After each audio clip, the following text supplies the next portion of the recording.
about his friends as he is about the government. Well, despite all of what you just heard from this guy, Cuccinelli's in a neck-to-neck race for governor of Virginia. Michael Steele's a former chairman of the RNC and an MSNBC contributor of Great Report. And Margie Omero is a Democratic strategist. You don't have a chance, Margie, against this guy. But let me start with you. Can the Democrats leverage the problems of the current governor to winning the seat for governor this November? Well, I mean, I'll jump in. So I think Ken Cuccinelli has a variety of things that make him vulnerable. It's not just the Bob McDonnell scandal. He has to run from his own record. He has to run from the record of his lieutenant governor candidate, who's also said even more extreme ideas. And you see it right now. He's vulnerable. He is losing in the polls. He's being outspent. And every day that all these scandals are in the news is more time that he is not getting his own message out. Okay, time to the scandal. Time for the scandal? No, it's all Can of you it. do that? Can you time to the scandals of McDonnell? Can you do that tonight? Absolutely. Well, first, it's not just about Bob McDonnell, the scandal. It's also, Ken Cuccinelli also had undisclosed gifts and undisclosed stock investments with the same donor. It's not just he had relationships or interactions with that donor. He had the same exact problem.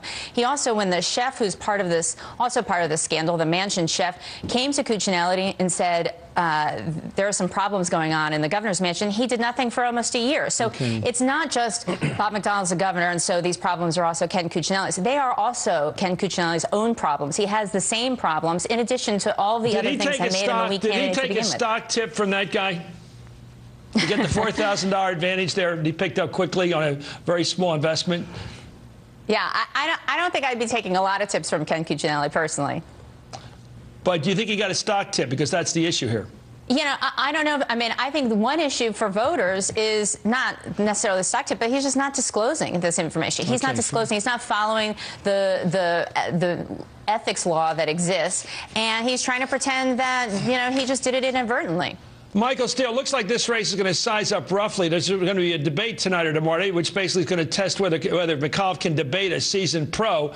But it's Cuccinelli's cultural conservatism against the problem of corruption in the governor's mansion. It seems to me are the big issues right now, bouncing each other off, perhaps, or not. Your thoughts? I think that there's a little residual drag on the Cuccinelli campaign. Nothing damaging or earth-shattering at this stage, simply because we're at the end of July, in the middle of the summer. He's, you know, polls out this week show him only 4 points down in that race. You know, voters haven't focused in on it. I think one of the things the Cuccinelli campaign has to do is to very appropriately address as many open questions with respect to his campaign and his personal relationship with this individual, irrespective of the governors, as much as possible before you get into that Labor Day window where voters do come back in. They start to focus on the campaign and begin to make up their mind about the next leadership of the state. I think Cuccinelli can do that. He's got the room to do that. And I think a lot of this is a lot of whistling past the graveyard for Democrats, thinking, okay, this is a moment to pounce.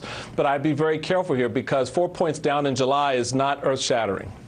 Let me ask the movement, there's a lot of fast movement. I mean, McDonnell's numbers have dropped 12 points in just a month. That's great, but McDonnell's not running for governor, so it's totally irrelevant. We'll be back on this one. We'll be back on this one. By the way, nobody, actually every single candidate who's won since Jimmy Carter's day back in the 70s has represented the party not in the White House. So it's obviously a Cuccinelli advantage historically here, just because that's the way it always works in Virginia. They love to react to what's going on negatively in the White House. Anyway, thank you, Michael Steele. Thank you, Margie Omero. Up next, New York Senator Kirsten Gillibrand's effort to change